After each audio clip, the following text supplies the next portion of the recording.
more real that you can be as a person, the more you can be, the more that they will understand you, and the more you will be able to understand them.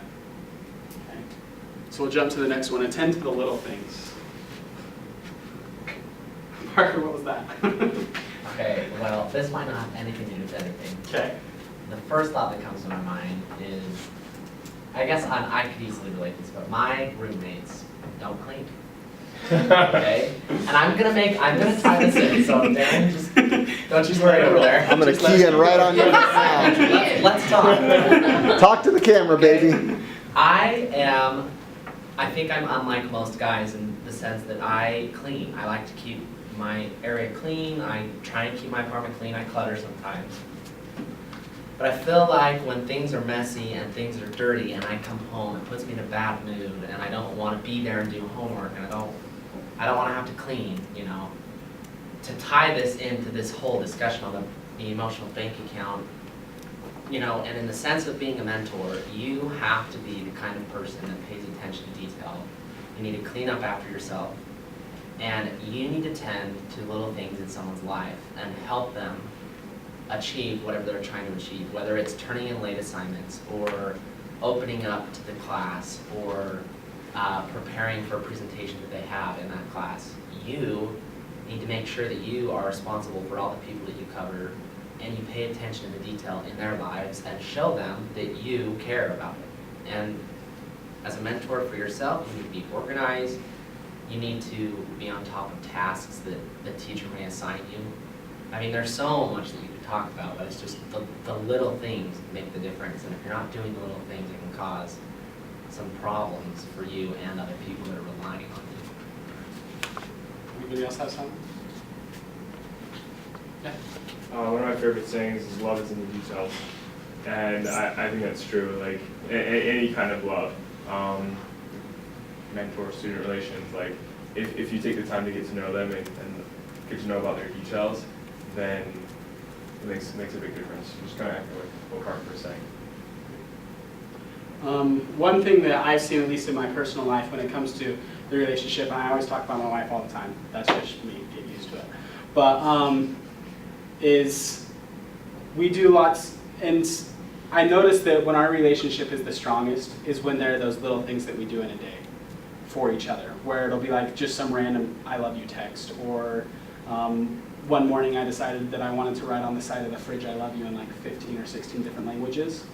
And she had no idea, and she came out and she saw it, and it was just, it's those little things.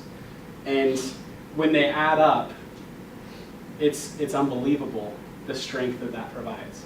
But when there are little things that are going the opposite way, when it's not cleaning up your room, when it's leaving something, when it's just small little things, it has the strongest negative effect as well. Tyson, you had your finger on. And along those lines, I mean, I'm sure you're aware of like, love languages and stuff like that. You do certain things, whether they're small, they may seem small to you in those certain things, but if they're in coherence with that love language, and you know that person, you're just like, okay, this is something that's going to make a huge difference. That's something you can actually kind of roll over to like a mentor or someone else you know. Is if you know who they are, if you know what actually matters the most to them, then doing something small, but because it actually matters most to them, is huge. They're just like, wow, that simple little thing just made my day. I love them now. They're amazing people, and that's something that we can kind of take is find out those little things about the people, or just kind of understand who they are, and then just simply utilize your knowledge and make their day. Do what is essential to be awesome. Thanks, Parker. I was just going to say exactly that. You never know what little thing can make a huge difference in someone's life. And I mean, in general, but in the mentor sense, you just never know what small things you can do will make a difference in a student's life. You know, whether they motivating them or helping them feel like, yeah, I can do school because I can do it. You know, motivating them or whatever. It's just the little things make a difference. And I feel like the reason that these are written in this order is because you do them in this order, in my personal opinion. And the more we talk about it, the more I feel that way.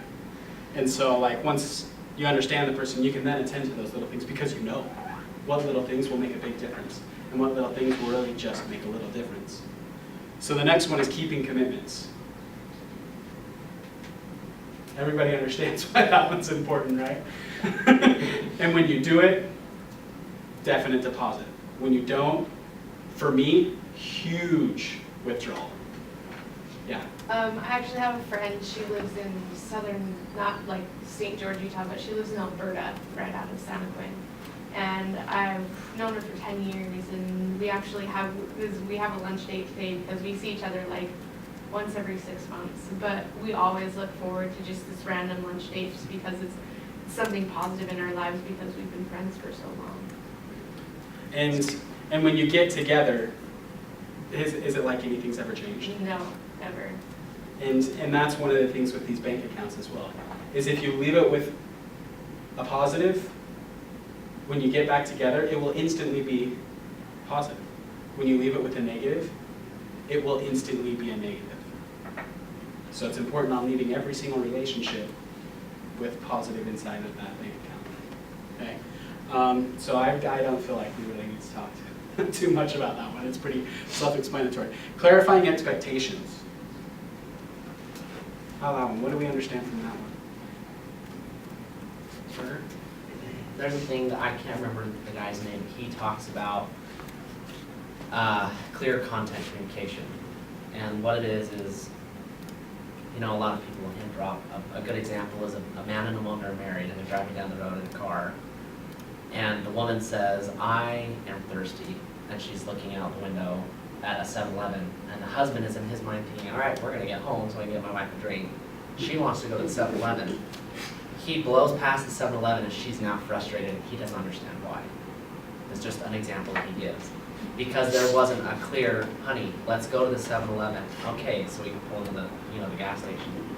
And I think that clarifying expectations, there needs to be a clear content communication between you and whoever the individual is. You need to lay out what you expect and what you want to happen and make sure that both you and the party understand what the expectation is and don't allow the hint dropping or the misunderstanding to cause problems.